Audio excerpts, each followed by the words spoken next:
hello, beautiful business-minded people. Welcome to another episode ng ating Meet My Friends series. So, kung minsan, ito yung dialogue natin, no? Sinasabi natin, Mami, ang dami-dami kong iniisip, yung pricing, yung tao, yung direksyon ng negosyo. Pero sa bandang huli, wala pa rin akong desisyon na nagagawa. Yan, no? Ganyan ang mga sinasabi sa sarili ng mga overthinker na tulad ko. Okay.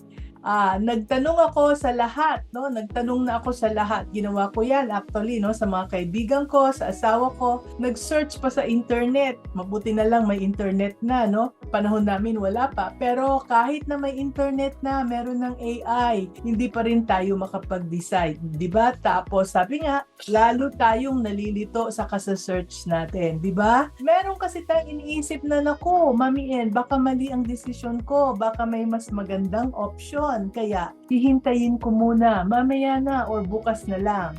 Now, how many business owners na tulad ko ang nakakaramdam ng ganito? No, meron tayong negosyong dapat na ipatakbo, meron tayong mga decisions na kailangan gawin, pero ay nako, nandoon lang tayo, naghihintay, nag-iisip, nagre-review ng paulit-ulit at sa huli, natatrap tayo sa sarili nating utak. Kaya, that's why when I met this lady, I was very excited because I learned that ang overthinking is not just a habit. It's a brain pattern. Yung utak pala natin, meta pattern na sinusunod. And once na maintindihan natin ito, we can actually change our brain pattern. Kaya, let's discover this together, no? Let's discover how to stop overthinking, how to make smart and fast and smart business decisions with yung ating very special guest who will not only explain what's happening sa ating mga utak, but who will teach us how to train our minds so that we can decide faster, lead better, and finally move our business forward na. Hindi na tayo stuck. Before anything else, gusto ko lang balikan yung last episode natin with Miss Daisy Vertudaso. No, kung wala kayo dito last week, balikan ninyo yung mga videos natin, no? Especially the one last week. No, nag-share siya ng napaka-powerful insights about building the right team para sa ating negosyo. And meron akong nabasang takeaway from one of our participants last time na talagang tumatak sa akin. And this came from Jen C.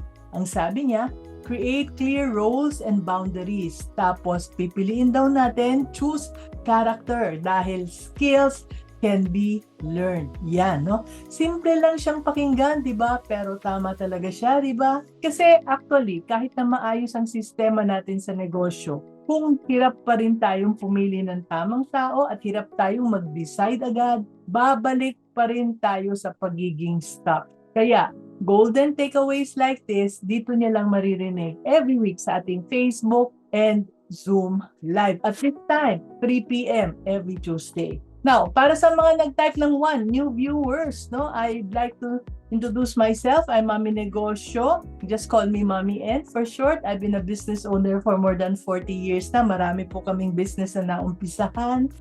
We've been Chowking franchises for 18 years, STI college licenses for 28 years nung bata-bata pa kami, plus many other businesses that I will no longer enumerate here. I just want you to know that now that I'm retired, I'm a mentor helping entrepreneurs grow their businesses easier and faster from masipag to marunong to maayos to malaya, because this is exactly what we want to do. At dahil doon, marami po akong ginawang videos and posts. May ginagawa po akong araw-araw na video na 3 sa isang araw for free sa lahat ng social media. Just look for Mami Negosyo, no? And every Tuesday, eto free din. Nag-i-invite ako ng mga experts para makausap tayo para masagot yung ating mga tanong. Maraming educational topics na makakatulong sa ating negosyo. Kaya to keep updated para alam nyo kung anong nangyayari, ano yung mga ganap, ano yung mga libreng materials at mga courses na at saka libro na bago, you will get notified if you join us dito sa maminegosyo.com. The link is in the chat and pinned in the comments. maminegosyo.com, yan po ang aking website at you can join us there. Okay, so super excited ako anak ha sa ating guest today, no? Na-meet ko siya a few months ago nung naging guest ako, pareho niya, guest speakers kami sa Filipina Women in Business. FWIB, yung organization ng mga Filipino business owners. Actually, matagal na akong fan nitong lady na to. Nababasa ko na siya, nakikita ko na siya, napapanood ko na siya. That's why I was very happy when I finally got to sit beside her and na-interview ko siya ng medyo mahaba-haba, no? So, nalaman ko na maraming business owners na talagang ginagawa ang best nila, pero parang lagi silang stuck. Nakarelate ako, no? Ang dami naming hindi natatapos at hirap kaming magdesisyon agad. Tapos, kapag tinanong natin sila kung bakit, ang sasabihin natin, no? Basta pinag-iisipan ko pa. So, when I learned about what this lady does and how she helps people understand why the brain gets stuck, alam ko na agad na siya ang gusto kong ma-invite dito para makatulong sa atin, di ba? Kasi ang problema, hindi lang yung desisyon, yung totoong issue, yung paulit-ulit na takbo sa isip natin na pumipigil sa atin. Kaya, anak, di ko na patatagalin. I know you are here because you want to learn from her. Let's welcome my inspiring, young, beautiful friend, si Miss Kia Abrera. Yay! Hello! Hello po! Hi, everybody! Good afternoon. Yeah, good afternoon, Miss Kia. Welcome, no? And before we dive into today's topic, can you share with our viewers a bit about yourself? Ikaw na lang mag-self-intro, no? Tell our viewers who you are, what you do, and why you're so passionate about helping business owners think more clearly and decide faster. Yeah. Yes. First of all, thank you, Mommy N. Sobrang na-enjoy ko din po yung conversation natin nung FWIV. Tapos, dami ko rin pong natutunan kay Mommy N. Ever since, and lalo na nung nag-usap po tayo dun sa dinner. Sobrang lalo pa akong na-inspired dun sa ginagawa niyo po. So, hello everybody. To those who don't know me, my name is Kia. Isa po sa pinakamahirap gawin para sa akin yung introduce ang sarili ko kasi ang dami kong ginagawa. But I will preface everything by saying na I'm a creative entrepreneur. So business owner po ako. Meron akong isang marketing consulting firm na nirarun namin for 11 years already. So what's so special about the marketing consulting firm that we have is yung mga ginagawa namin is based on yung sinasabi nga ni Mommy N kanina is based on the human brain. So brain-based siya at saka human-centered. So, siguro mamaya medyo mas magda-dive pa tayo doon a little bit. But, yun po, yun ang ginagawa ko. I'm also a content creator. Mostly, nasa TikTok. Yung mga pinag-uusapan ko po is about the brain. And I do a lot of personality development content. A lot of mindset content, pero based po siya sa brain. Isa po akong certified professional neuroplastician. Mamaya i-explain ko kung ano yun. Tapos, ayun po, I also have 2 books. Yun, so far po, ang dami kasing ginagawa, but yun yung, I think, those are the 3 main things na dun umiikot lahat ng the rest of the things na ginagawa ko. Okay, thank you. Thank you, Miss Kia. No? So, I heard that you are an author of 2 books. I also have an agency. You do, you have a consulting firm. So, just for the sake of, medyo na-curious lang ako. You accept also clients? You do one-on-one with them? As certified neuroplastician? Tama ba yun? Yes, Mommy N. Yes. So, as a neuroplastician, para siyang coaching, pero brain-based coaching. So, medyo sinasabi nila na close siya sa ginagawa ng isang psychologist or psychiatrist. Pero ang difference kasi, ang psychologist at psychiatrist kasi nagdi-deal sila with mga mental health, yung tinatawag natin pathologies. So, nagda-diagnose sila, may mga gamot, ganun. Ang neuroplastician, or at least ang application ng neuroplasticity dito sa coaching is more of, kunyari, nagbo-burnout ka na, or medyo stuck ka. Like, dito po yung pag-uusapan natin ngayon is about decision making. So, how do you move forward in your business, in your relationship? Kunyari, you're trying to move forward from grief. ano yung ginagawa. Parang we're trying to understand kung ano yung ginagawa ng brain para alam natin kung paano tayo mag-move forward na sustainable yung change na ginagawa natin. And then we also apply the same principles sa marketing strategies. So yung part po ng consulting firm namin na ginagawa is we do trainings, we do consultations, we do strategic work also. So yan po ginagawa namin for small businesses. We do yung mga one-on-one consultations, one-on-one coaching, and then or one-on-one strategic sessions, and then all the way hanggang mga cities po, yan ginagawa namin ng strategic work. Yes, I heard that you've been working with some cities to move them forward, no? Yes. Yeah. So I'm more interested sa one-on-one na sinasabi mo. So you work with them for how long? Usually. It depends on what they need, Mami N. Kasi kunyari, one-on-one meaning yung coaching or yung marketing consulting?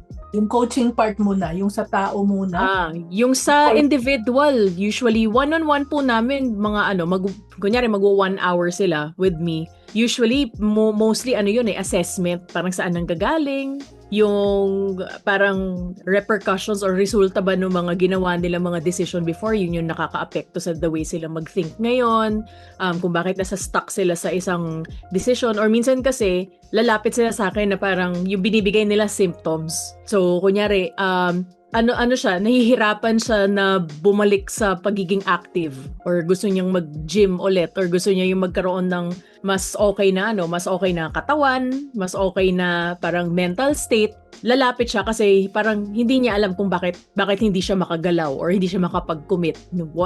Naiisip niya wala siyang disiplina, mga ganon. So, I go through a series of questions with these persons para malaman namin kung saan talaga ano yung pinanggagalingan talaga nung pagiging stuck niya, or hindi siya makapag-decide, or yung sobrang overwhelmed siya or close to burnout na siya, yung mga ganun. So we try to figure that out first kasi minsan nasa state of grief pala siya. Kaya meron siyang hindi ma-let go, kaya hindi siya maka-decide to move forward. Meron mga ganung bagay. And it's all very neuroscience based. So applied neuroscience yung ginagamit namin dito, or yung ginagamit ko for these types of coaching. And merong mga instructions for sustainable change. So minsan, isang session, alam na nila kung ano yung gagawin nila, kailangan lang nila maging consistent dun. Merong iba na nahihirapan sa consistency, so magbubook ng multiple sessions. Usually ang isang session po 1 hour yun. Okay, thank you Miss Kia, no? And tama yun, in my more than 40 years of experience, what I noticed is whatever is happening to my business, lang yan nasa ibabaw yan, no? Lalo na pag stuck ako sa negosyo ko, it is something inside. It is something inside of me, or dito ba sa utak o dito sa puso. Basta sa aking katawan, no, na merong pumipigil sa akin, and those are the issues that I need to resolve. And since wala pang Miss Kia Abrera noon na makakatulong sa akin, sabi ko nga sa kanya nung nag-meet kami, ba't kayo ka lang pinanganak? Sana noon pa. No?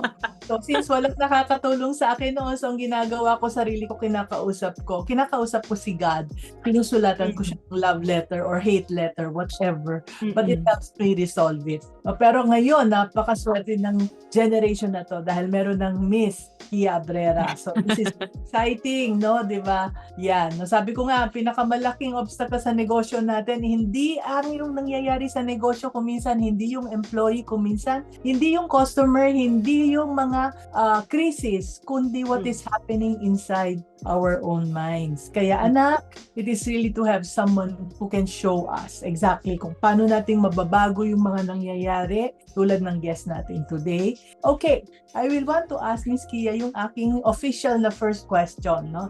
Maraming business owners na nagsasabi na ang dami daw nilang iniisip. Nangyayari rin sa akin yan, no? Pero hindi ako makapag-decide. Ang dami kong gustong decision. Actually, ang dami kong gustong gawin. So, ano ba talaga ang nangyayari sa akin, sa utak ko when I am overthinking?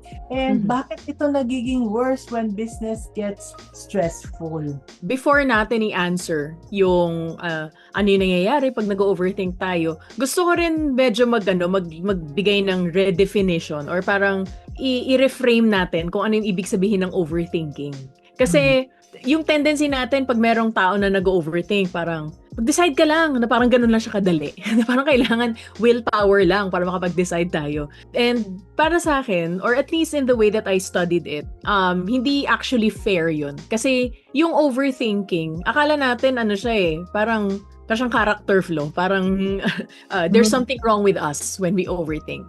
Pero in neuroscience, yung ano lang yun, yung brain natin, ginagawa niya yung job niya. So, biology siya. Biology natin siya. Hindi natin biology ang mag-overthink, pero ang biology natin is to protect ourselves. So, isa sa pinaka-importante na parang siguro magiging basis ng ano natin, ng parang conversation natin ngayon. May props ako dito yan. Ano yung number one? Ano yung primary function ng brain natin? Ano yung trabaho? Numero 1 na trabaho ng brain natin. Ang primary function ng brain natin is to protect us. Protection ang ginagawa niya. So minsan, siguro meron tayong mga kinalakihan na mga environments na sinasabi natin na sinurvive natin siya. Yung mga nangyayari sa atin in the past, yung mga kinalakihan natin ng mga sitwasyon, na-train yung brain natin na mag-respond in that manner. So kunyari, nung bata ka, nag-raise ka ng hand sa school mo, tapos nagkamali ka ng sagot, pinagtawanan ka. Tapos nag-try ka ulit, nag-raise ka ng hand, nagkamali ka na naman sagot or nagkamali ka ng pronunciation, pinagtawanan ka ulit. So ano yung sinabi ng sitwasyon sa brain mo? Yung na-learn mo is, pag nag-raise ka ng hand, pagtatawanan ka. So yung pattern na yun, na na-embed siya sa brain natin. At since hindi maganda yung nangyayari sa atin, final na siya ng brain natin. So sinabi niya na, sige, every time na mag-raise ka ng hand, ito yung mangyayari. Yun yung tinatawag natin na pattern. So pag ngayon, like minsan 30, 20 years later, nasa meeting room ka, nasa boardroom ka, kahit na safe na yung place para mag-raise ka ng hand, hindi ka pa rin nag-raise ng hand. Bakit? Kasi yung natutunan ni brain is pag nag-raise ka ng hand at nagkamali ka, pagtatawanan ka. Kahit na hindi na yun yung totoo. Yun na kasi yung nakasanayan niya. Yun yung ginagawa ng brain natin. Pinoprotektahan lang tayo. Okay? So, yan yung isa sa mga parang underlying na reasons kung bakit tayo nag-overthink. Okay? So, pag nasa business, syempre, usually pag gumagawa tayo ng decision sa business natin, ano yan tinatawag dyan high stakes. High stakes na situation. O kunyari, magde-decide ka na mag-launch ng bagong product line or mag-make ka ng big financial decision, meron kang ile-let go na empleyado or meron kang iha-hire na empleyado, 'di ba? Yung unang ginagawa ng brain natin is yung tinatawag na threat scan. So parang tinitingnan niya lahat ng pwedeng maling mangyari.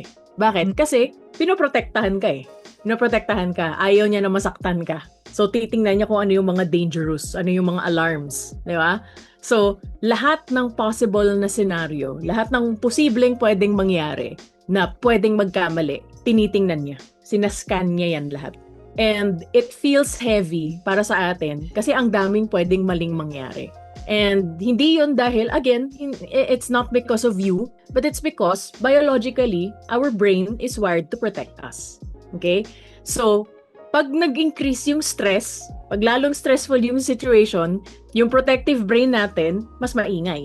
Siyempre, 'di ba? The higher the stress levels, the bigger the threat, the higher the security. Ganun yung ginagawa niya. So, pag nangyari yun, yung part ng brain natin na kailangan nag-iisip, yung learning center niya, kumaga. Ang tawag doon, in neuroscience terms, it's called the prefrontal cortex. Yung center na yun, nag-o-off. Like, hindi mo siya ma-access. Ibig sabihin, hindi ka talaga makakapag-isip. So, pag sinasabi niya na, isipin mo lang ng mabuti, imposible yon kasi nga, yung learning center mo nag-shutdown. Yung logical center mo nag-shutdown. Kasi nga, stress ka. Diba? So, pag stress, yung threat center is online, the prefrontal cortex is offline. Hindi mo siya ma-access. Kumbaga, nakalock siya. Yun yung nangyayari. So, ano yung nangyayari? Fear-based processing ang nangyayari sa atin. So yung pagiging yung pagiging frozen, yung parang hindi ka makapag-decide or stuck ka, hindi yon dahil stupid tayo or hindi yon dahil tinatamad tayo or parang wala tayong strength as entrepreneurs. It's just our brain working overtime para protektahan tayo. Ang overthinking is part of the brain's protection mode. So, yung problema, yung protection na yon, yun yung nagbablock ng progress natin. Okay. So, ang ibig sabihin nun, yung overthinking, yung taong nag-overthink ay hindi siya makakilos dahil hindi na siya makapag-isip. Dahil yung dito niya, yung kanya prefrontal cortex, etong somewhere na brain, brain Yes. na natin, yan yung nagla-lockdown. Yan yung, nag-go-off talaga siya. Off na siya. Dahil yung nag-isip ay yung nasa likod, yung ating flight or flight. Yes. Or ano na nga yun? Fight or flight or freeze or fawn. Flight, freeze, or? Fawn. Yung fawn, yun po yung overthinking. Fawning. F-A-W-N. Oh, Yun yung overthinking. So yun yun. Ito yung kumikilos. At dito yung, dahil sa mga previous experiences natin. Yun. Yes. Yeah. Yes. Okay. Yes po. Yun yung nangyayari sa brain natin. So yung sinasabi ko na threat detection center, tawag dyan yung amygdala. So pag gano'n na yan, pag sinabi niya na okay, ang daming nangyayari, nasa threat mode, kailangan kitang i-protect, i-shutdown niya yung nag-iisip, yung thinking center, yung logical center natin, yung reasoning, yan, yung mga bagay na yan, mag-shutdown talaga yan. So hindi mo siya mapipilit. Kailangan ibabalik mo siya online. And lalo natin siyang minamadali, lalo siyang nai-stress, lalo siyang yung mga asawa nating mga minamadali natin yung desisyon, hindi nagdadagdag pa tayo ng stress sa kanila. Counterproductive yun, Mami. Yes. Bilisan mo naman, kailangan na natin mag-decide yan. Correct. Pag nanonood, pag ganon, minamadali natin yung ating mga mahal sa buhay, lalo silang hindi makakapag-isip. Not because they don't want to help us, but it is because they are stressed. And when they are stressed, this part shuts down and this part fight, flight, whatever. Freeze or fawn. Or fawn. All right. I learned something today. Okay. Yeah. Question number 2. How does overthinking affect the everyday decisions ng isang business owner tulad ng pricing, hiring the right people, or knowing when to let go of a product na hindi na mabenta? I-ano natin yan, Mami. Mag-concentrate ako first sa pricing. Kasi yun yung isa sa pinaka-common eh. So, ang tanong kasi dyan, is it yung decision ng magkano ang ipaprice ko? Yun ba talaga yung problema? Pag nagsiset tayo ng price, yung brain natin, hindi niya yun nire-register na parang calculation lang. Hindi siya yung parang hugot ka ng ito yung di ba yung usual naman natin sa pag-calculate ng presyo natin. Ano yung cost of goods, ano yung mga variable cost, ano yung profit margin, yung mga ganun. So, it's more than simple calculation. Yung nare-register sa brain natin is potential rejection. So, pwede tayong ma-reject. Yung rejection, scientifically, ina-activate niya, again, yung pain response ang ina-activate niya sa brain, yung rejection. So, yung rejection, whether social rejection yan, or yung ganito, rejection ng proposal, strategic rejection, any kind of rejection, na-activate niya ang same regions as physical pain. So, same yung mararamdaman mo or same yung mare-register sa brain mo as kung napalo ka, napukpok ka ng hammer sa kamay. Same yung yung pain niya. So, pag ino-overthink mo yung pricing mo, kunyari, sinasabi mo, paano kung masyadong mahal? Pero actually, yung tinatanong natin is, paano kung mag-no sila? Paano kung hindi ko ma-close yung project? Paano kung hindi ko siya mabenta? Paano kung ma-lose ko yung kliyente? Paano kung hindi ko mabenta yung produkto dahil sa pricing niya? So, yung nangyayari dyan is yung brain natin, again, dahil pinoprotektahan ka ng brain mo, yung brain, tinatry ka na protektahan from the possible felt experience ng rejection. Yun yung pine-prepare niya. Kaya ka nag-overthink. So, hindi yun dahil, hindi yun dahil greedy ka, hindi yun dahil insecure ka, okay? It's just because yung brain natin, ginagawa niya lang yung trabaho niya. Pinoprotect ka lang. It's the same thing that happens sa hiring. Kanina, di ba, Mami, and sinabi niyo po, sa hiring. Pag nag-interview ka ng isang tao, mukhang okay siya, pero sometimes, di ba, maganda yung hindi ko alam kung meron naka-experience dito sa mga nag-hire na before na parang okay yung credentials niya, mukhang okay naman siya magsalita, pero may gut feel ka na parang something is off with this person. Diba? Minsan may ganun siya may gut feel ka talaga. Now, most of the time, tama yung gut feel natin. Most of the time. I would say trust your gut. Kasi ang gut feel natin, yan yung ability ng brain natin na mag-process ng years and years and years of memory within a fraction of a second. Nare-read natin yung mga cues niya, yung mga hindi niya sinasabi, nare-read natin yung lahat. Ganon ka-powerful yung brain natin. So, pag may in-interview ka na someone, internally, yung yung utak mo, may na siya, may montage na siya. Meron na siyang iniisip or may naaalala siya of all of the times that someone let you down. Pwedeng hindi nga siya sa work mo eh. Pwedeng hindi siya sa business mo. Pwedeng it was a relationship. It was a tita. It was a sister or a brother who disappointed you, who let you down. Someone that you trusted, a best friend, a classmate, a teacher. So yan yung tinatawag natin na pattern recognition. Pag nakikita natin yon, yung pattern na yon, sinasabi ni brain na, there's something wrong. Pag-isipan natin to ng mabuti, pag-isipan pa natin to ng mabuti. Kaya, lagi tayong nagsi-second guess. Yun yung nangyayari sa hiring. And then, yung isang minention mo rin, Mami En, na yung pag kunya mag-let go ka ng isang product na hindi nagsisell. Sa neuroscience kasi, yung tawag dyan, sunk cost effect. Yung sunk cost effect. So, ang ginagawa ng brain natin, we equate yung letting go with loss. Ang brain natin ayaw ng loss. Mabigat ang loss para sa brain natin. So, kaya nga sa marketing, mas mag-hit hard yung sinasabi mo kung how much they will lose rather than how much they will gain. Pag alam nila kung ano yung malulose nila, mas powerful yung marketing eh. Kasi ganun tayo. Meron tayong tinatawag na loss aversion. Ayaw natin ng may nawawala. Ayaw natin yung feeling ng may nawawala. So, minsan mag-hold on tayo sa mga bagay na hindi nag-work, di ba? And by the way, I'm also not just talking about business here. Di ba? So, hirap tayo mag-let go. Pero hindi yun dahil irrational tayo. Pero kasi, ang brain natin is wired to avoid loss. Ayaw natin. Ayaw talaga natin biologically ang loss. Yun. So, all of those things, nangyayari yun kasi biologically, yung brain natin is wired. Again, babalik ako dun sa fact na numero 1 pa rin na gagawin ng brain is pinoprotektahan tayo. So, behind lahat ng overthinking moment sa business mo, merong fear. Yun lang yun. It's fear. It's fear of something. Hindi natin ma-define right away kung ano yung fear na yun. Kasi minsan nakala natin, hindi naman ako takot eh. Pero there is a certain fear that happens na nade-detect ng brain natin. And yung fear na yun yung nagpo-protect sa atin. So, yung brain natin nagre-respond dun sa fear na yun. Siguro tatawagin kong legitimately. Di ba? So, ang trabaho natin is to understand kung saan nanggagaling yung fear na yun. Hindi natin siya isusuppress. Hindi natin sabihin, huwag ka matakot. I don't know if some of the people here have already come across the term do it afraid instead of hindi na siya don't be afraid, pero do it afraid. Yung ganun. Kasi when you do it afraid, parang ina-understand mo, you work with the fear rather than trying to take it away. Kasi ang daming fear sa business eh. Nandiyan na yan. Diba? Tingnan natin kung ano yung pwede niyang gawin.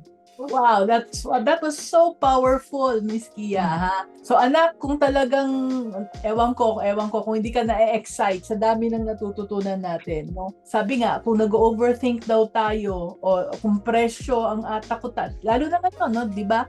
Lahat ng bagay tumataas ang presyo, so kailangan din natin tumaas ang presyo or else malulugi na tayo, pero I'm sure lahat, ang dami sa atin, kung hindi man lahat, kasama na ako diyan, takot na magtaas ng presyo. Hindi yung computation madali with the calculator na Excel, it's just like that, no, snap of a finger. But it is the fear of rejection. Yan. Tapos natutunan ko pa is, let's say, pag takot tayong mag-hire, parang okay naman, pasado lahat, no, pero may gut feel ako.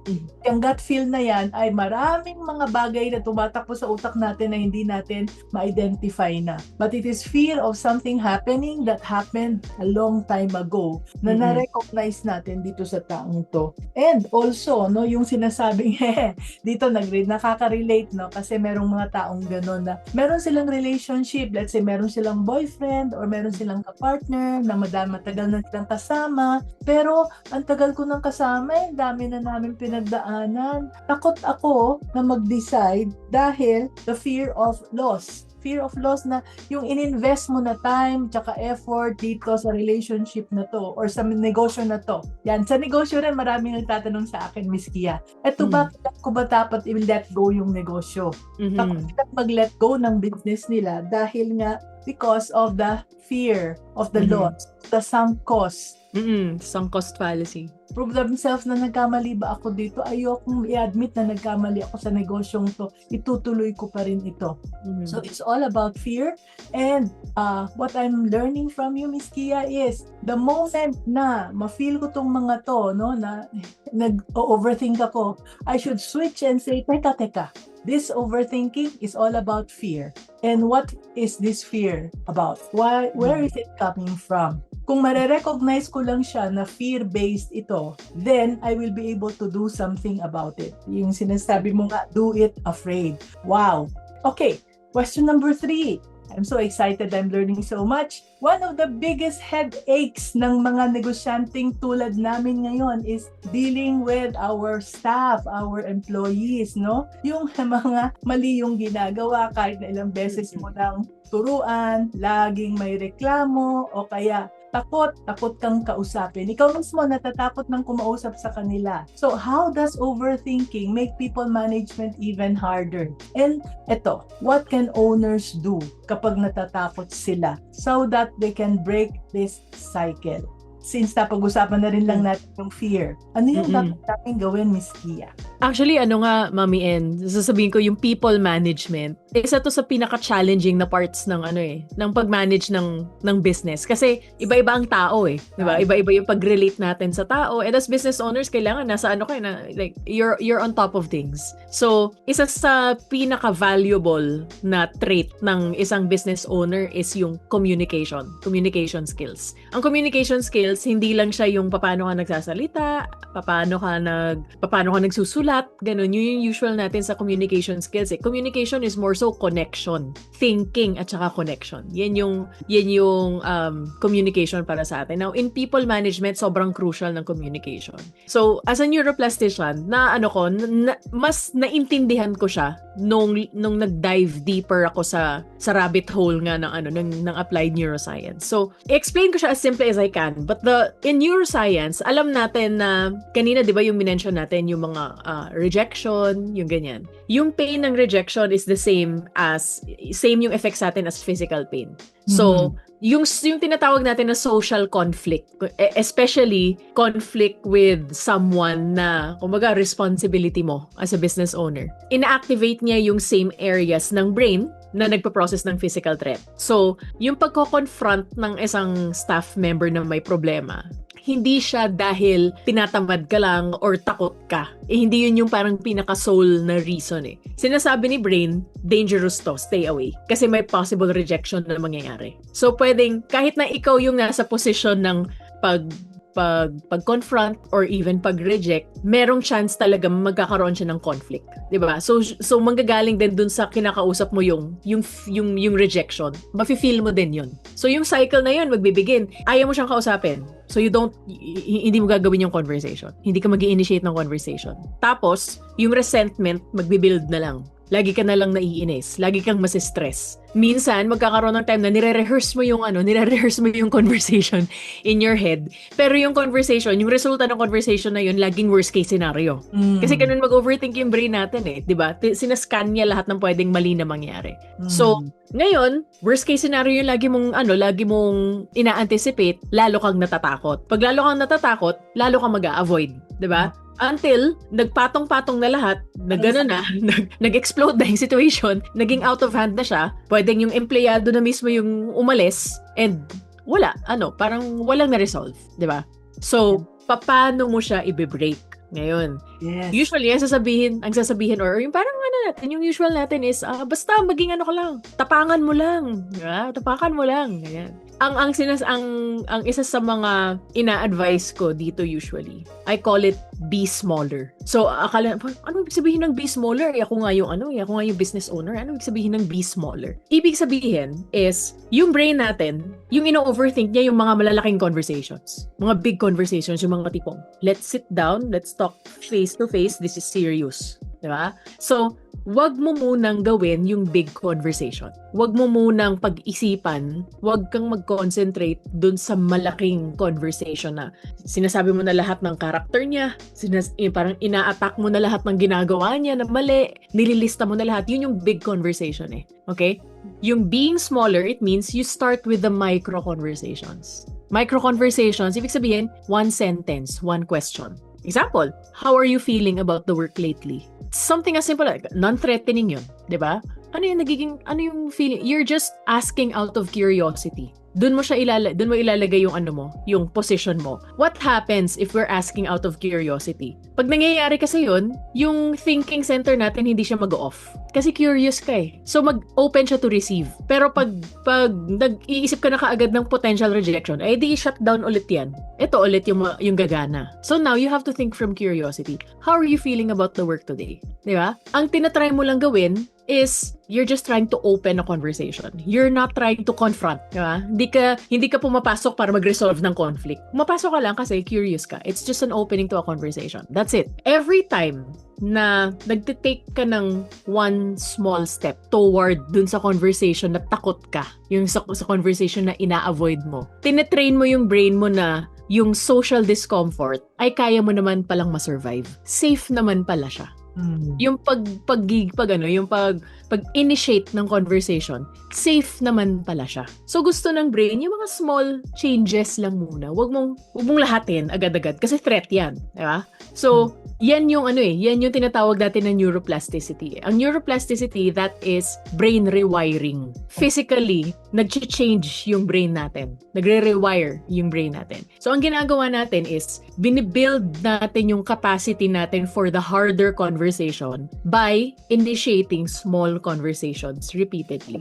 Yung mga small actions na repeated natin na ginagawa, nagbe-build siya ng skill, nagbe-build siya ng capacity. So, kunyari, nag-connect na yung wire na yan ng brain, ang ginagawa natin is kinakapalan naman natin siya, yung physical niya. So, pag mas makapal siya, mas automatic na. So, hindi na threatened. At the end of that, masasanay ka na sa mga conversations na ganyan. From one small question, from one small conversation at a time, mas masasanay ka to handle conflict, to have better conversations and better connections. And magugulat ka na lang din na because nagkaroon ng culture ng trust within your company, makikita mo na mag-i-improve din actually yung productivity ng employees mo. So, thank you for that, Miss Kia, no? I'm just wondering, pag inis ka na kasi doon sa empleyado, tapos kumusta ka, hindi ba plastikan yun? Parang neuroplasticity. Ganun pala yung neuroplastikan pala to. Actually, doon din actually papasok, Mami, yung natin eh. Yung parang capacity natin for emotional regulation. So, yung emotional regulation, syempre as business owner, yung tinatawag natin na pag-regulate, kumbaga medyo iyaano mo muna, gagawin mong neutral ground. Kasi minsan, dito pumapasok yung empathetic communication eh. Yung sense of empathy. Maiinis ka kasi wala kang full understanding of what's happening. Right, Pwede kasi na ginagawa niya kasi hindi pala siya familiar dun sa tama. Right, or kung familiar na siya dun sa tama, there is a gap bakit hindi niya nagagawa or hindi niya nagagawa consistently. So it's all about ang tendency natin is i-judge natin, tanga naman ito, sorry.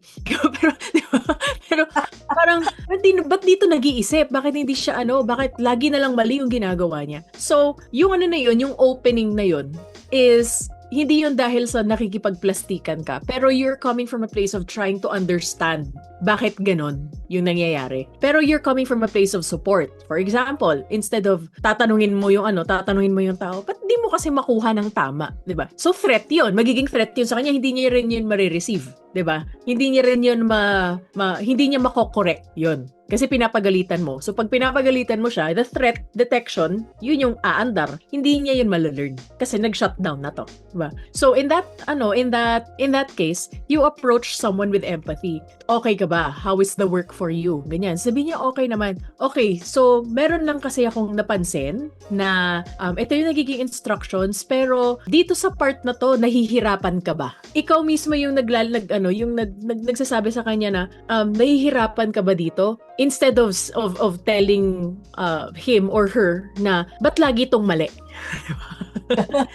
Hindi mo siya ginagawang ganun. So, it's trying to approach it from neutral ground, approaching it from a place of understanding. Kasi minsan kailangan lang nila ma-feel na safe sila in that aspect. And then, you'll be able to come up with a solution together. So, for example, dito ba sa part na to, kailangan merong munang mag-guide sa'yo every time na gagawin mo na tong part na to para sure na tama yung ginagawa. Tama yung nagagawa. Yeah. And then, after a while, sige, ile-let go ko na yung guide, gawin mo na by yourself. Mas nakaka-arrive kayo at a good solution together kasi finigure out nyo kung ano yung underlying na challenge for that person. Yan yung isa sa mga parang the art and science din talaga ng people management. Yeah, thank you so much for that, Miss Kia. No? I can relate. Meron akong kuminsan naiinis ako kasi merong mga action na ginagawa yung aking mga ka-team na parang, biglang umiinit yung aking issue. And I really want to have the big conversation na right away, no? Pero what I do, hindi ko alam kung bakit, maybe divine guidance na lang. So, mangungumusta ako and usually, pag nangumusta ka na at pag nangumusta na ako at nakipag-usap ako, biglang nakakalma, bigla akong kumakalma and na-overcome ko yung emotions na napakalaki. So, now what I understand from you is that I just need to be smaller. Yeah, that's one of the things that I learn, no? Be smaller na wag ko nang isipin yung malaking conversation. Just start with something small. All I need to do is to start acting, no? Taking the action, yes, so that we can start with something small. Sabi nga is be smaller, take a small action. Just kahit na pangungumusta lang, no? And then that open the conversation because you were already able to connect heart to heart. Yan. So question number 4. Sa mga couplepreneurs, no? Marami kami kasing mga nanonood na mag-asawa, mag-boyfriend, mag-partner, mag-life partners. So, yun. Now, I'd like to ask sa kanilang behalf, no? Bakit kaya kahit simpleng business decision, nagiging malaking away pa? No? Anong nangyayari sa mga brains natin? And how can we as couples start deciding together ng walang away? Although alam naman natin na kailangan talagang together tayo, pero most of the time nagiging away eh. So ano kaya ang solusyon? Ano kayang dahilan at ano kaya ang solusyon? Actually, Mommy, and relate ako dito kasi couple din kami na nag-start ng business na to. So, from personal experience, nung start din talagang, nahirapan din kami. Parang, yun nga, parang yung business decision kasi, parang dalawang may, hindi lang kasi business decision ngayon, yung minimake natin. Meron siyang, implication sa relationship. So, meron siyang, parang tinatawag natin na power dynamic. Merong dalawang set ng personal na history na kumbaga kinukulayan yung kung paano tayo makinig sa isa't isa. Babalik ako dun sa sa part na pinoprotektahan tayo ng brain natin. So, pag nagsa-start na tayo mag-disagree as a couple and as business partners, so dalawang yun eh. Dalawang set ng stakes kaagad yun eh. So, when we start to disagree, both brains, atin, at saka yung partner natin, nag-e-enter both into a threat state. So, yung nate-threaten, yung disagreement ng partner natin, nare-receive natin yun as a threat. Threat siya sa, sa sense of autonomy or sense of freedom natin, sa sense ng being someone na kumbaga may weight yung opinion ko dito, may weight yung judgment ko dito, 'di ba? So ngayon meron kang dalawang protective brain na nasa conversation with each other. Ang nangyayari is collision na siya. You're not trying to resolve one conflict. You're trying to resolve two different conflicts na kumbaga nanganganak at namumunga. Wow. Yun yung nangyayari sa natin, sa brain natin. So, yung isa sa pinaka nag-save sa amin talaga as a couplepreneur is we decide on the process before we decide on the content. Ang pinaka yung pinaka bottom line is nire-respect namin yung expertise ng bawat isa. So, ibig sabihin, before i-discuss yung actual na decision, mag-a-agree tayo kung sino yung may final say sa decision na to. So, yung asawa ko, siya, nasa creative, nasa production talaga siya. So anything that has to do with production, creatives, with design, yung mga ganun na klaseng input, yung ganun na klaseng decisions, nasa kanya yun. He might look for my opinion, hihingi niya yung opinion ko on something, sasabihin ko yung thoughts, pero i-open ko rin yung sarili ko na pwedeng ma-reject yung idea ko or yung thought ko. Kasi at the end of the day, siya yung final say. Okay. Pagdating naman sa mga strategic or administrative na mga decisions, expertise ko yun, so ire-respect niya rin yun. So, if ultimately, ang decision is strategic, sa akin magde-default. If the decision is creative, sa kanya magde-default. Yun yung parang respect ng expertise ng isa't isa. Now, another is, anong information ang kailangan namin even before we sit down to talk? So, lahat ng kailangan namin, kasi alam namin na business to. So, if this is a business decision or this is a decision regarding a client, a project, something na kailangan para sa specific na project, ilista natin ano yung mga available na information na meron na tayo. And then, when and where is the conversation happening? It seems like, parang napakaliit na bagay na, kailangan pang i-decide kung saan at kailan yung mangyayari yung conversation, lalo na kung big decision siya. For example, hindi ka gagawa ng decision over dinner in front of the kids. Or hindi sa end ng isang stressful day. Yes. Kasi exhausted na both your brains or exhausted yung brain ng isa. Magde-decide kami sa isang kunyari medyo neutral, maganda naman yung state of mind namin both. O sige, gusto mo pag-usapan na natin yung about dito. O sige, so we know, alam namin, ikaw na yung mag-decide dito. Ako yung magde-decide dito sa part na to. Kasi ito yung thought process ko dito.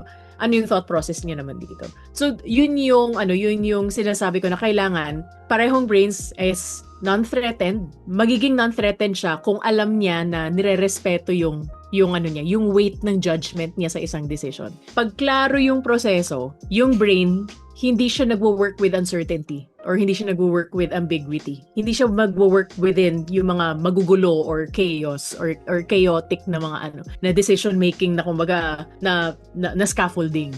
So, mas malinis yung conversation, mas clear yung pinagdadaanan niya, mas easy yung decision for both of you and for the business. Yan, ang ganda nun, no? So, I would always tell my coaching clients that, no, na dapat meron kayong kanya-kanyang expertise. No? Mm-hmm. Pero the way you presented it, Miss Kia, now, it's even clearer to me, no? Siya nga naman, kung minsan tayo lang ang mag-isang nag-iisip paikot-ikot na tayo dahil sa dami ng mga fears natin from previous experiences. Paano pa pag dalawa yung pinagsama mo na siya may fears, ako may fears, so sasabog tayo. Kung minsan, ang nag-uusap ay ang pinag-uusapan ay hindi yung issue, kundi yung nag-uusap doon ay yung fears nating dalawa. Di ba? Lalo na pag hindi na tayo nag-uusap. So, yes. So, that means na merong dalawang voices actually na dapat na marinig. At maraming voices kung maraming mga memories na nakaka-affect doon sa ating decision making.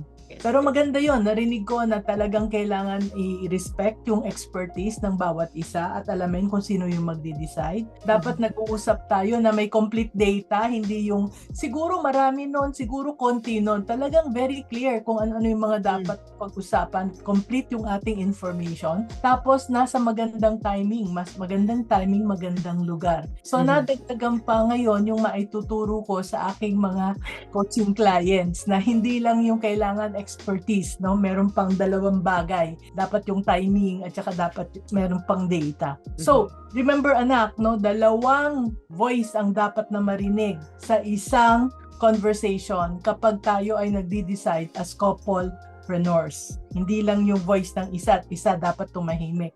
Ilabas lahat, dapat lang merong magdi-decide sa bagay na yon kapag expertise niya. No? Okay, the next one. No? Miss Kia, can you teach us one simple technique that a busy business owner can use right now? Habang sila ay nag-overthinking, habang sila ay hindi makapag-decide, or ngayon alam na nila na dahil they are being fear-based, takot sa rejection, takot sa mga maraming bagay. So, how do we start making faster and smarter decisions given that situations? Okay, off the top of my head, yung isa sa pinaka-effective so far na ginagawa ng mga nagpapatulong sa nila, sa overthinking spirals nila. 3 basic steps. Name, locate, and then question. Okay? Name, locate, and then question. Pwede mo tong gawin in 60 seconds. Okay? Pwedeng nasa middle ka ng meeting. Pwedeng habang nagda-drive ka. Pwedeng habang nasa stock room ka. Pwede mo siyang gawin. So, step 1 is name it. In neuroscience, merong kasabihan, if you can't name it, you can't tame it. So, 'di ba naalala niyo na kanina sinabi natin na pag nasa threat mode, ang brain natin, ito nagsha-shutdown. So, paano natin siya i-bring off online? How do we make sure na hindi siya mag-shutdown? Since this is the learning center, ito yung thinking center natin. Pag nararamdaman na natin na, papunta na tayo doon sa overthinking spiral or parang masyado ng maraming, stimulus, dami nang nangyayari sa paligid natin. You just pause for like 5 seconds. Huminga ka lang para kumalma. And then, sabihin mo lang, I am overthinking right now. Yun lang, I am overthinking right now. Hindi mo sasabihin na I'm an overthinker. Kasi ang nangyayari, I am. So nagiging identity mo siya. Hindi mo ititrain yung brain mo na i-accept yun na na overthinker ka. You are overthinking. Okay. It's an act that you're doing. So, in-name mo lang siya, I am overthinking right now. The science is, pag nilabel mo yung emotional state na yon, mas bumababa yung intensity ng response sa brain. Bumababa yung intensity ng threat response niya sa brain. Pag ni-name natin siya, sinasabi natin kay brain na may napansin ako, may nakita ako. So pag may napapansin tayo, we are able to step out of the emotion, nag-step out tayo dun sa stress, tapos parang tinitingnan natin siya from a distance, from a safe distance. So, okay, nakikita ko sa sarili ko na I am overthinking right now. Or ino-observe ko yung sarili ko na nag-overthink ako. That's number 1. That's naming it. Okay? Once we see it, it feels less threatening kasi kaya natin siyang ma-identify. Di ba? Step 2 is locate it. Yung locate, parang feeling natin napaka-irrelevant naman itong ginagawa ko na pag-locate. Yung locate is saan ko siya nafe-feel sa body ko. So minsan, pag nag-overthink tayo, di ba, mapapansin mo na nagte-tense yung shoulder natin, sumasakit yung dito natin, di ba? Merong iba na pag nag-overthink, malalaman mo na nag-overthink siya kasi yung mata niya gumaganon. Parang siya nag-glitch. Ganyan. Diba? Or, either here, or minsan dito. Merong parang involuntary na muscle na gumaganyan. So, merong mga ganun na bagay. Parang mga physiological na response ng ng katawan. So, saan ko siya nafe-feel sa body ko ngayon? Nasa shoulders ba? Nasa chest? Nasa chan? Ganyan. Akala natin napaka-simple lang nito. Pero yung ginagawa nito is, shift natin yung umiikot natin na mind back to the present. Shift lang natin. Kasi pag nag-overthink tayo, puro future scenarios eh. So, ang ginagawa natin, when we locate something in our body, sinasabi natin, okay, nandito ako sa present na to. Okay? So, ang nangyayari doon is, ini-interrupt niya yung loop. Ini-interrupt niya yung pag-overthink.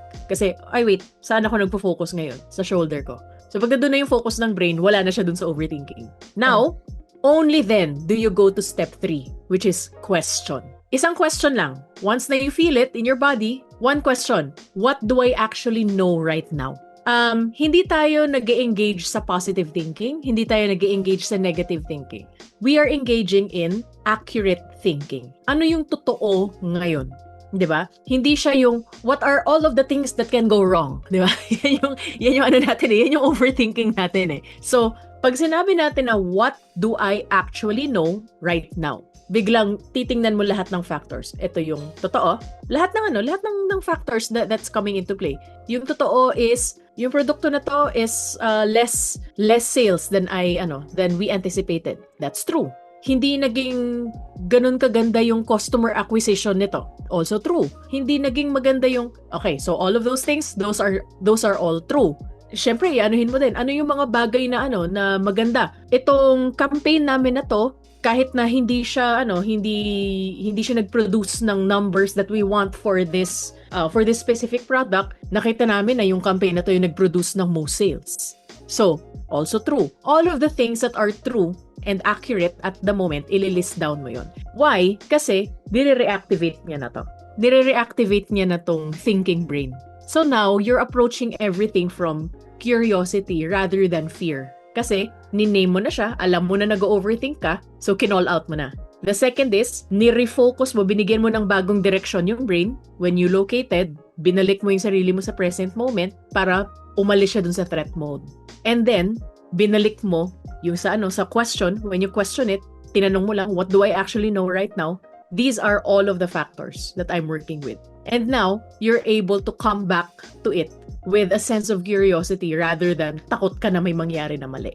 You're working with facts. You're working with something more objective. So yun lang yun. Name, locate, and then question. It's less than 60 seconds and this is all based on how our brain processes threat. Ganun mag-process ng threat ng brain natin. So, hindi siya hack, hindi siya shortcut, di ba? It's you working with how your brain naturally works. Yan, no? Ang galing, no? So, it is name, locate, question. And what I like is it is within 60 seconds. Wala pang isang minute, nagsishift na yung utak natin. So, we don't just say shift, we say yes. Name, locate, tapos question. So, name is actually identify. I love the pausing part. Pause. Tapos, i-recognize na tayo ay nag-overthink.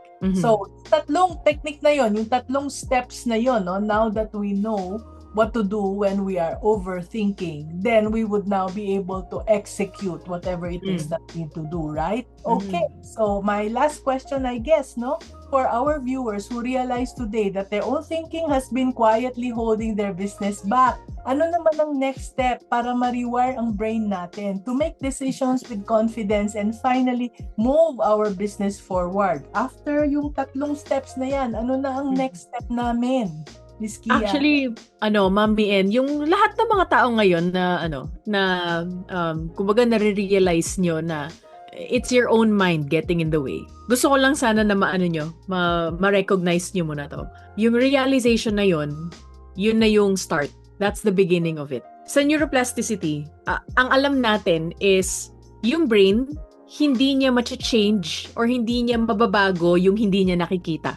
Okay. So, pag na-realize mo yun, hindi yan maliit na bagay. Hindi yan maliit na bagay na na ikaw mismo yung nagsasabi na nasa-stuck ako dahil sa sarili kong brain. Nasa-stuck ako dahil sa sarili kong pag-iisip.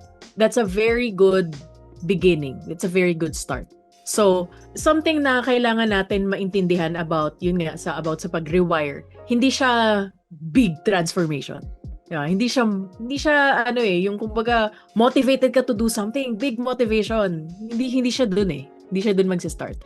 Hindi ka mag-a-attend ng isang seminar o isang yung isang kunyari itong live ni Mommy N, and then magwo-wake up ka na a different person, di ba? hindi ganun mag-change ang brain natin. Yung brain natin nag-change nag-change siya through repetition. Repetition. Meaning, yung mga small na changes na ginagawa mo consistently. Okay? Example, every time na kinakatch mo yung sarili mo na nag-overthink, tapos ginawa mo yung name, locate, and question, kahit na hindi mo siya ginawa ng perfect, kahit na hindi mo pa siya ginagawa ng deliberate, pero every single time ginagawa mo siya. Okay? Meron kang ginagawa na bagong pathway. May bago kang ginagawang wire. Okay? parang isipin nyo yung yung pag-rewire ng brain or paggawa ng bagong habit. Isipin nyo yun na parang kang nasa grassland.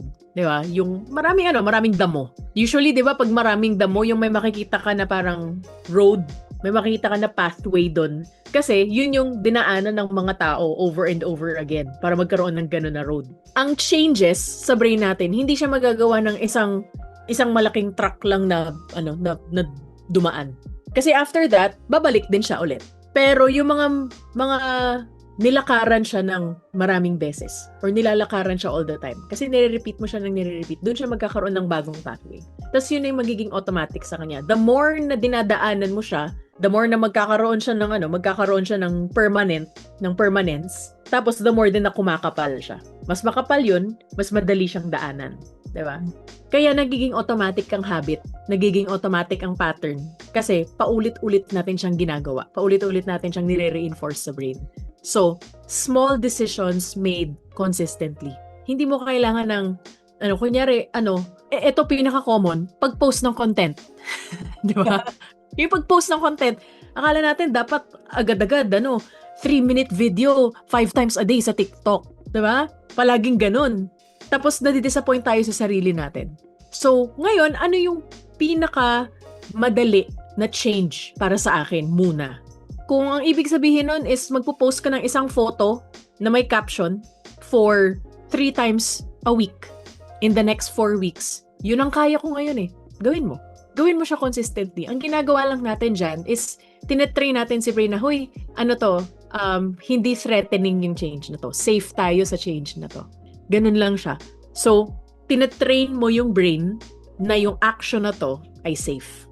And then, over time, yun na yung nagiging identity ng someone na magaling mag-decide, someone na magaling mag-lead, someone na kayang mag-scale, mag-build ng magandang negosyo. So, i-start na natin siya agad-agad. I-train na natin agad-agad. Di ba? Pick one decision that you have been sitting on na matagal mo nang ino-overthink. Isang decision lang ngayon na, kumbaga, decision siya na actually, alam mo na yung sagot. Diba? Alam mo na yung sagot. Takot ka lang mag-act on it. Hindi yun so hindi ka makadecide eh. Takot ka lang na mag-act on that decision. So, walang perfect na decision. Kung meron kang pinag-iisipan ngayon, ano yung tinatawag natin na MVA? Minimum Viable Action. So, hindi ko sinasabi na kung empleyado ka ngayon, gusto mo mag-business, hindi ko sinasabi na, mag-resign ka na sa trabaho mo. Diba? Hindi natin sinasabi na ganun. Ano yung small decision? Yung sinasabi ni Mommy N na, 15 minutes. Manood ka ng video instead na mag-Netflix. That's one small thing. Para maka-decide ka dun sa business mo. Ano yung one small viable action? Kaya mo siyang gawin within the next 7 days. Hindi mo kailangan within 30 days, di ba? Next 7 days. Mag-commit ka lang dun. And then, tingnan mo kung ano yung changes na nagiging posible. Hindi siya kasi kailangan na merong resulta agad eh. Kasi yung resulta niyan is nasasanay yung brain ko na ganito mag-work. And na-underestimate natin yan eh, yung power niyan. Yung pag-build ng habits at saka pag-build ng wiring na ganun. Hindi natin siya nakikita from the small actions agad-agad. Pero pag natitrain mo ng maayos yan, sobrang ganda ng ROI niyan. After 1 month, after 3 months, within the year, tingnan mo na meron na siyang visible na resulta. So, pwedeng matrain ang brain. Remember, okay, ito yung lagi kong tinuturo sa lahat. Okay? Yung brain natin, no matter what age, pwede siyang maturuan, pwede natin siyang matrain. You're not too old, you're not too young, you're not too stuck, you're not too far gone para mag-start. Yay, tama yun, no? Kaya yung mga takot sa tech na mas bata pa kaysa sa akin, no? I'm 71 years old, hindi ako takot sa tech, kaya start now. Grabe si Mommy N. Okay, so ang dami ko nang tinanong. It's now time for the Q&A from our audience. At ang unang-unang nagtanong ay si Patrick. Sabi niya, ano po ang magandang gawin pag nag-overthink? Yun na ba yung 3 steps? ba yon? Yes, yan yung isa sa pinakasimple. Pero actually kung medyo minsan kasi sobrang overwhelmed ka na hindi mo siya ma-name yung yung parang hindi mo masabi sa sarili mo na okay, nag-overthink ako. Sasabihin ko na nag-overthink ako pero nag-overthink pa rin ako na sobra-sobra. So, meron tayong tinatawag na na yung psychological sigh. So bago mo pa man i-name yung psychological sigh ganito, through the nose.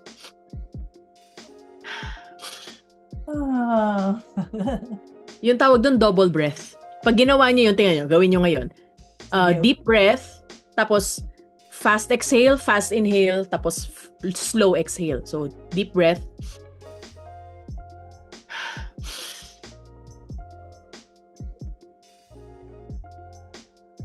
Gawin niyo siya as many times as you can bago ka mag-relax. Ang tawag dito is the psychological sigh. Kasi ang ina-activate niya is yung tinatawag natin na parasympathetic nervous system. Sa madaling sabi, nire-relax niya tayo. Ito yung makaka-relieve siya ng stress and anxiety in the moment. Hindi siya like agad-agad, pero in the moment. So, do it as many times as you can. Usually, mga 3 to 5 times. Yun yung parang average para kumalma ka. And then, that's when you name. Para lang mag-relax muna siya. Umalis muna siya dun sa threat mode. Yun. Unti-unti lang siyang tinatanggal. And then yun, name. So, pwede mong ligyan ng isa pang word yun. Breathe, and then name. Name, locate, and then question. So, let's go to Tina R. Paano po ba ikalma si brain kapag too much na po ang pag-protect niya? Tapos, jump sa do it afraid. Yan. So, yung 4 steps na yun, o baka meron others? Yun yung pinaka-basic. Yung basic is yung 4 steps na yun. Ang pampakalma is really breathing. So, isang klaseng breathing yun, yung tinatawag natin na psychological sigh. Kung medyo, yung sinasabi mo nga na too much threat mode, masyado na siyang natutuwa mag-protect, di ba?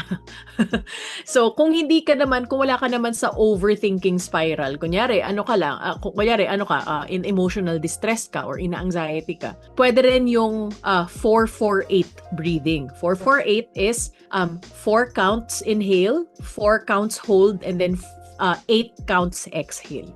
Yun. So, 4 counts inhale. 1, 2, 3, 4. Hold. 1, 2, 3, 4. And then exhale through the mouth.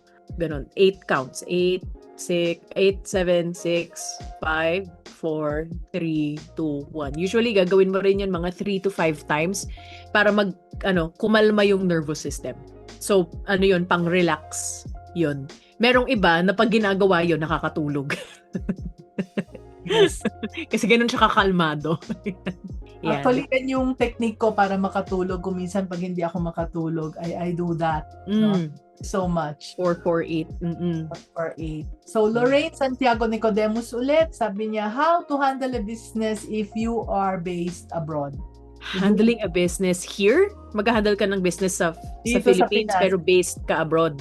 It depends kasi what kind of business you have So, and if your target market is in the Philippines. So, kung kung magbe-business ka from abroad, i-define mo muna kung ano yung magiging role mo sa business na yon. Are you more of a venture capitalist? For example, magfa-fund ka lang ng isang business or magiging CEO ka ba ng business na to? Magiging parang ikaw ba yung gagalaw sa lahat? I-manage mo lang siya from somewhere else? Ano yung nature ng business na to? Sino yung target market, sino yung target na isa-serve nito, kung kung e-commerce ba to, it's a little bit more challenging, you're gonna have to have good people in the Philippines. So yung yung first decision that you will make there is to define what your role is going to be in the business. Kung meron ka na naman kasing idea kung ano siya, 'di ba?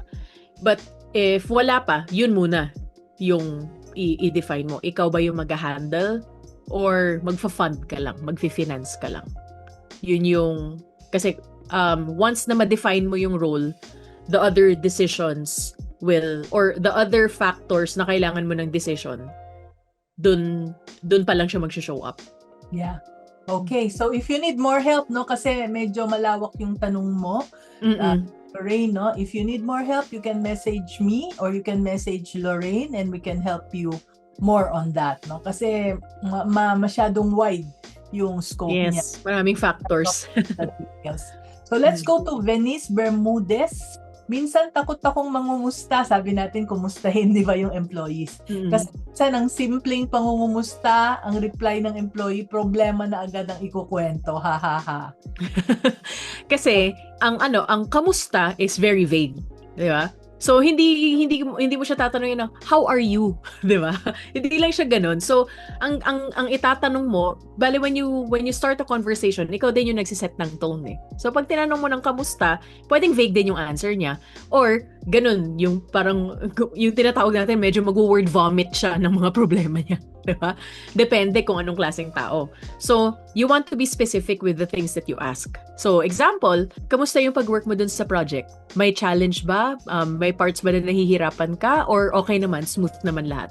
So, ikaw yung magse-set nung what kind of... So, magse-start ka with what kind of answer are you looking for? Kung meron kang answer na you're looking for, you frame your question that way. So kung ang gusto mong malaman is ano yung naging activity na nila dun sa project, yun yung tatanungin mo. Kamusta na yung project? Kamusta ka dealing with this project? 'Di ba? Instead of tinatanong mo yung intangible na thing, which is the project, tanungin mo yung tao. No, how are you working on this project? Kamusta na yung kamusta na or kung meron kang specific na information na meron ka, kamusta na yung ganito? Balita ko ganito eh. Anong tulong ang kailangan nyo? Actually, din yun eh, yung pag-ask mo ng parang ano yung tulong na kailangan nila, instead of asking kailangan nyo ng tulong, di ba? Most likely, mahihiya pa yun magsabi na, hindi, kaya namin, ganun. You frame the question as, what help do you need? Anong tulong yung kailangan nyo? So, ina-assume mo na may tulong na kailangan na. Okay? So, those things, small tweaks like that, it makes the difference in initiating those conversations. Okay, thank you. Now, ito kay Tina R. Miss Kia, would it also be effective if isulat yung name, locate, question? Instead, Yes. ipin lang.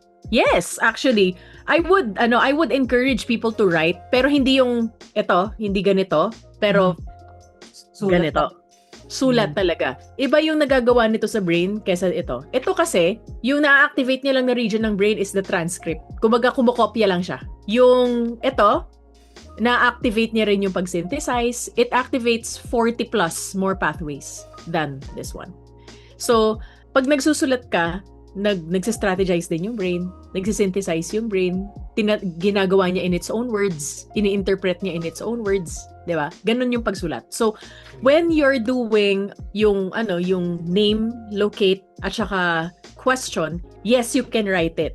Yung writing na yan, tinatawag natin dyan is cognitive writing. Ibig sabihin, you're not writing to express, you're writing to think. And na-activate niya to. Mas mabilis actually yung pag-activate niya dito. And ang maganda doon, makikita mo on paper tangibly, pag nilabas mo na siya sa papel, natatanggal siya na load sa brain. So actually gumagaan yung feeling pag sinusulat mo na siya. It's called cognitive writing. Isa yan sa mga tinuro ko before, yung sa isang workshop. Yan. Now I have an explanation of Yes. Bakit nagwo-work kahit na wala pang Kia Abrera nung panahon namin at sinusulat ko lang kay Lord kung ano yung mga problema. Yes! Siya. Mami, and kita mo po ito sa sa bookshelf ko. Puro notebooks po yan. Itong part lang ito yan. Puro notebooks po yan lahat. Nagsusulat ako lagi. Para ma-process kung ano yung nangyayari sa Opo. Yan. Sorry. Yeah. Oh, okay. Yes. Thank you, Lord, for that wisdom. Ito Yes. Elma Alcantara, what if feeling lost? What if feeling lost? Write it down.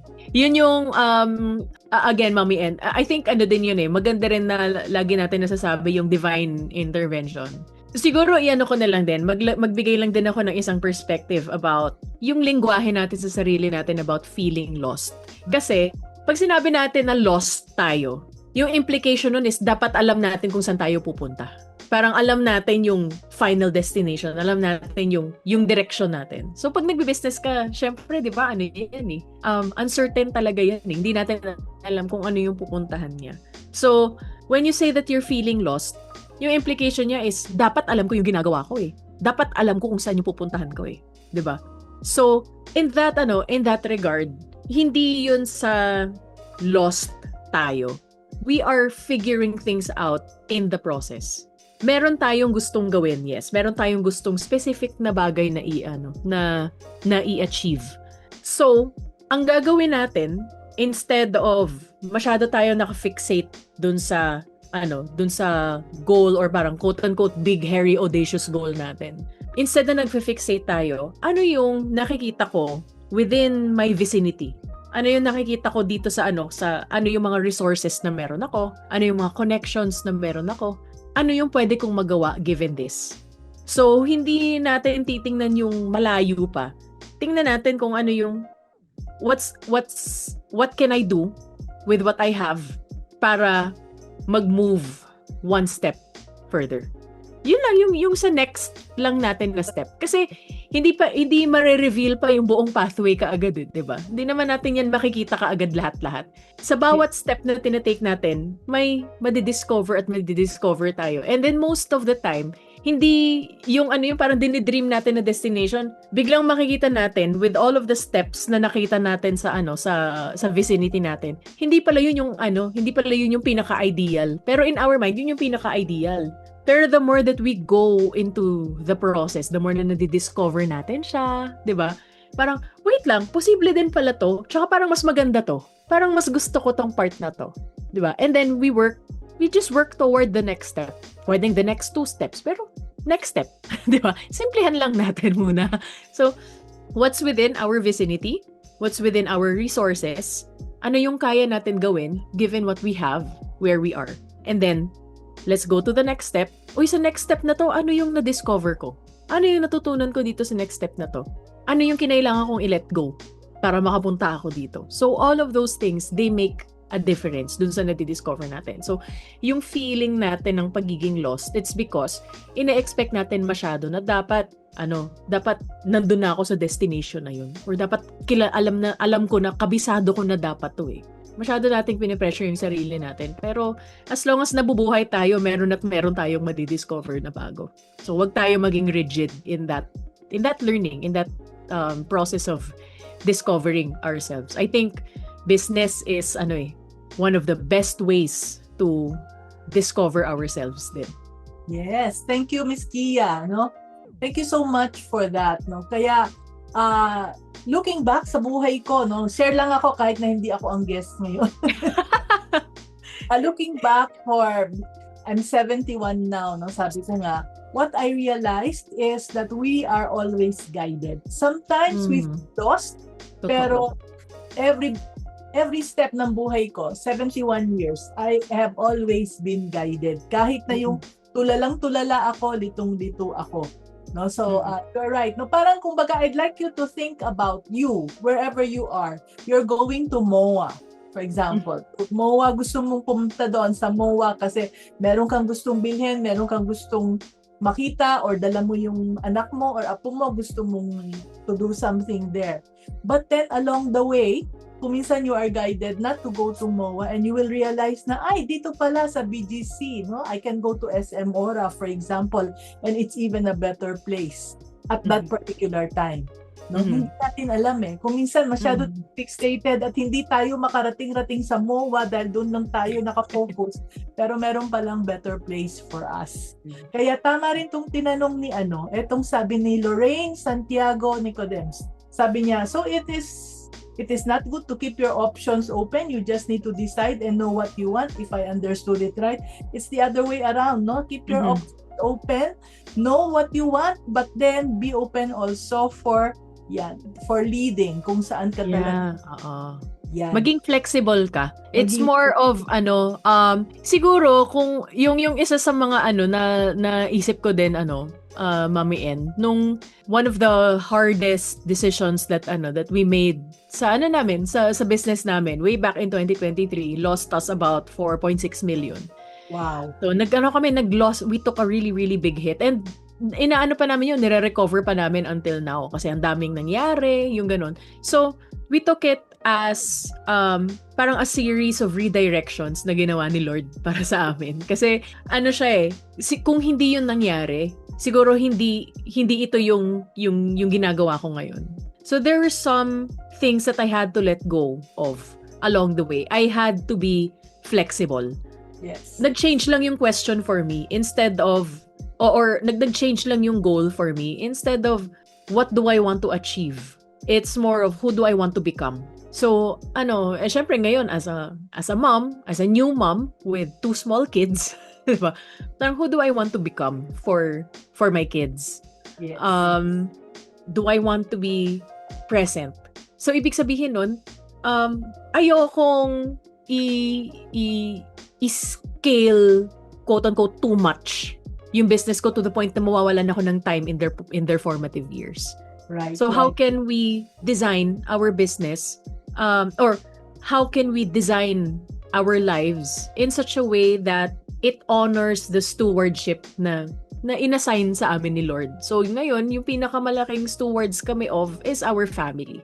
Yes. So how do we design this business na kahit man hindi siya mag-earn ng super malaki, pero it gives us the time to be present. It gives us the time to be yung magkaroon ng yung sobrang gustong-gusto ko yung word na to, yung ginhawa.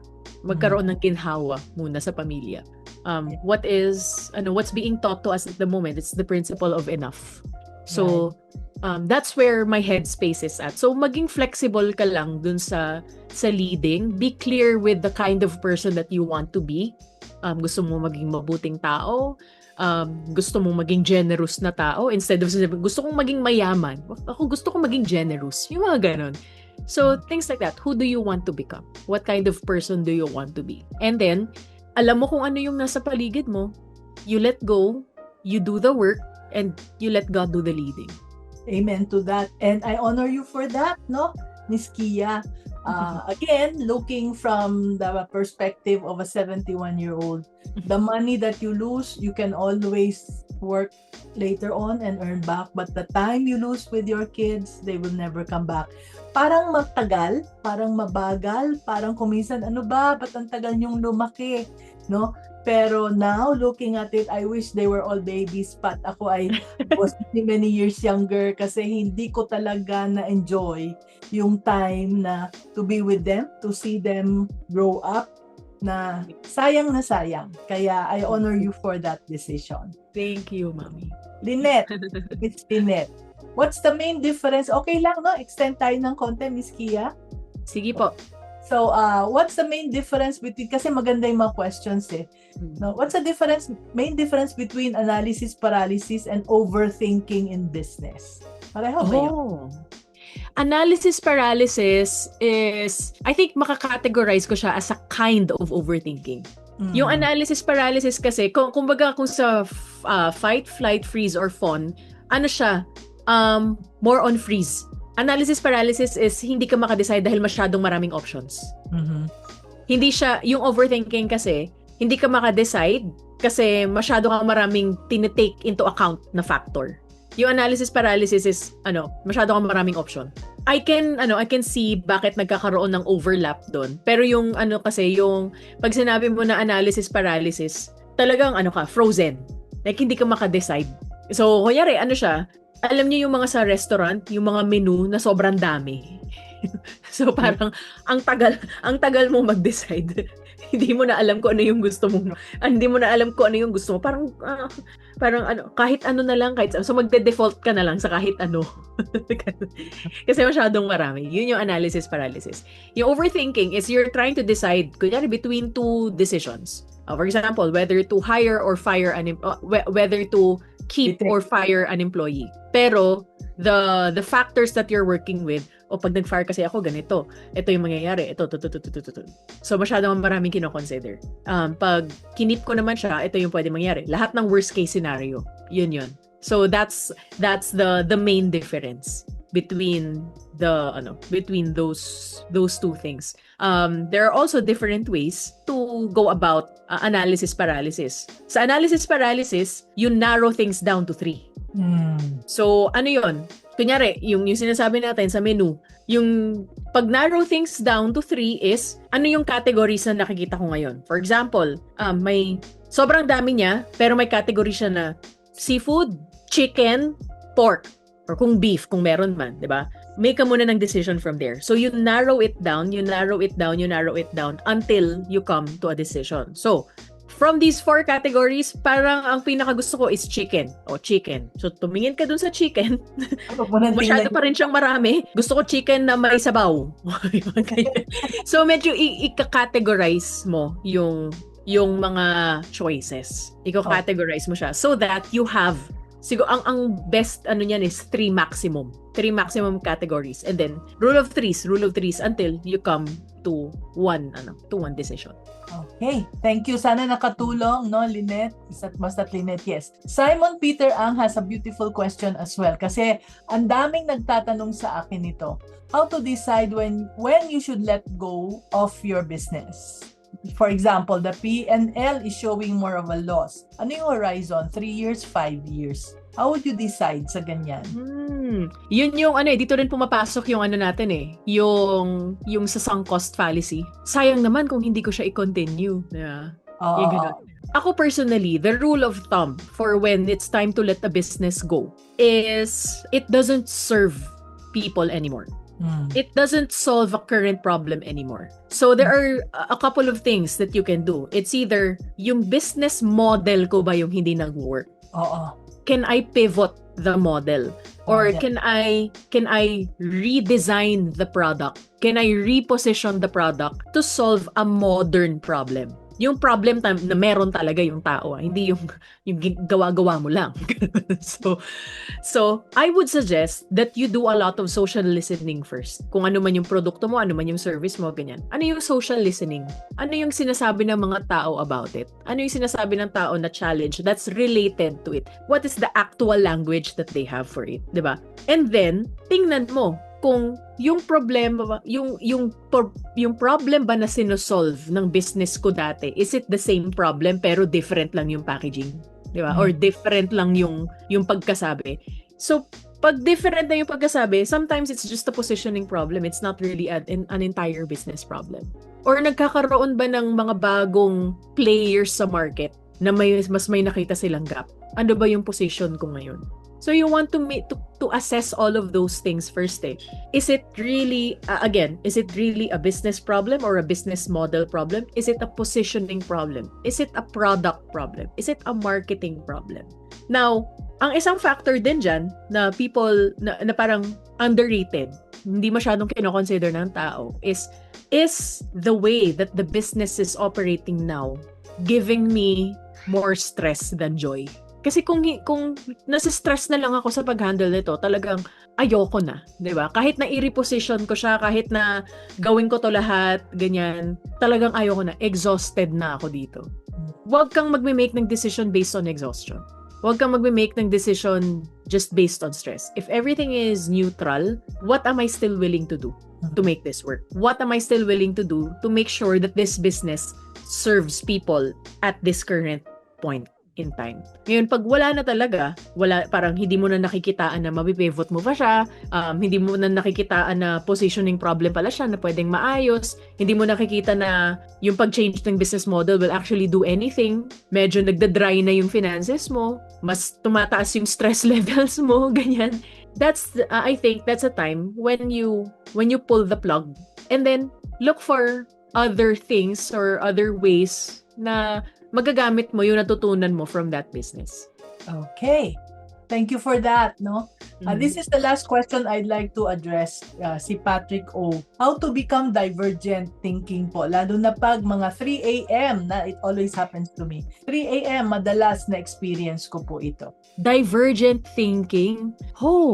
Paano, ano yung sabi niya, parang nakita ko yan kanina. Stress daw ng madaling araw, ginigising siya at iniisip niya yan. Hindi ko alam na divergent ang tawag dyan, pero yun ang kanyang tawag.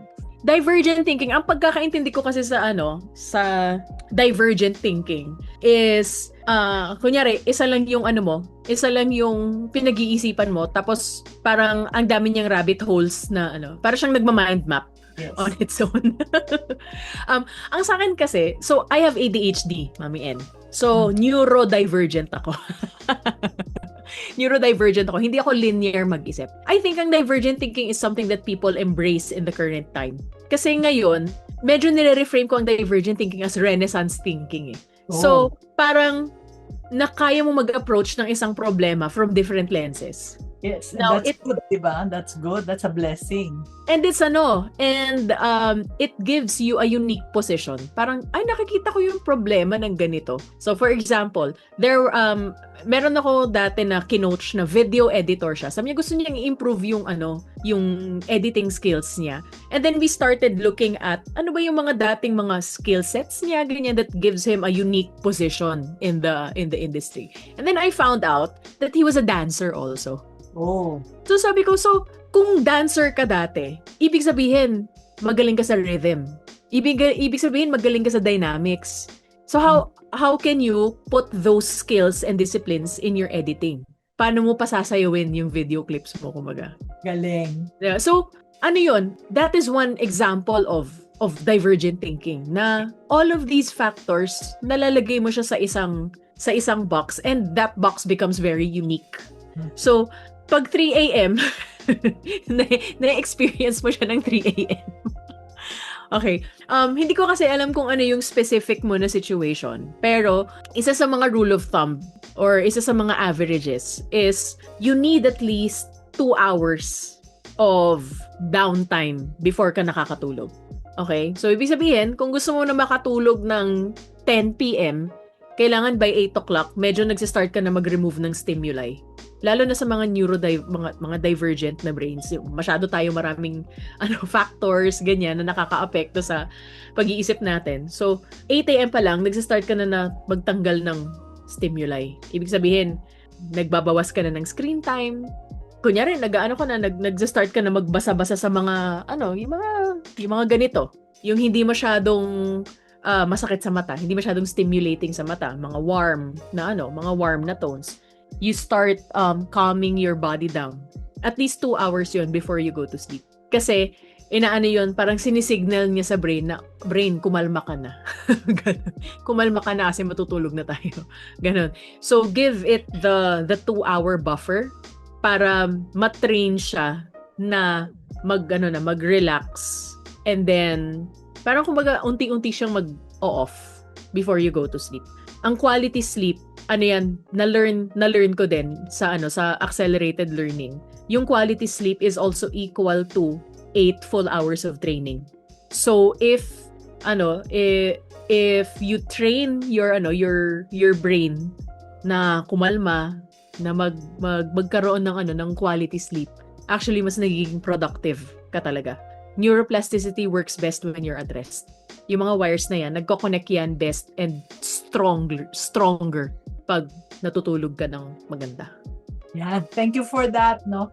Yeah, ako pag alas 3, biglang, I feel naman, ewan ko, but 2 o'clock, between 2 and 3, biglang papasok yung brain ko, gigising. At I feel, nung una naiinis ako, nilalabanan ko, pero nung huli sabi ko, this is God waking me up.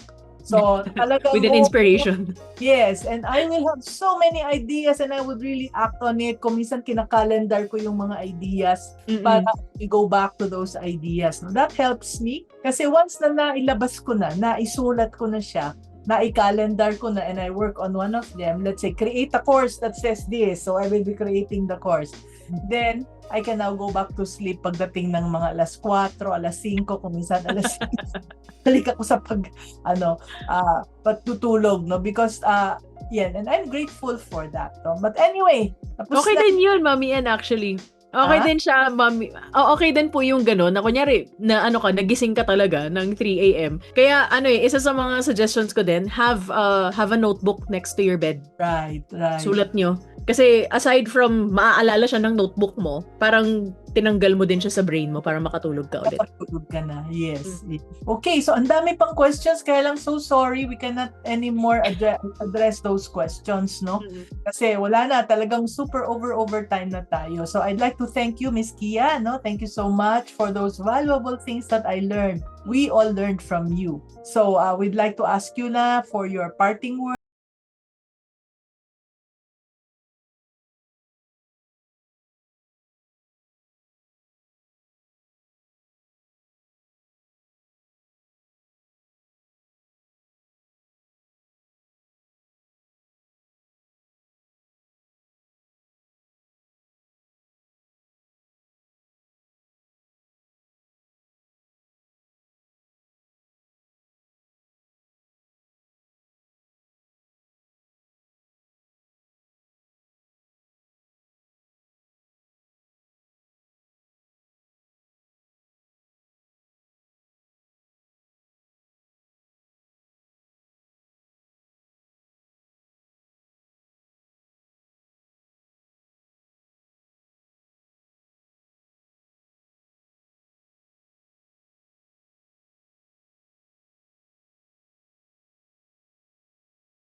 Bye! Mommy, nego show.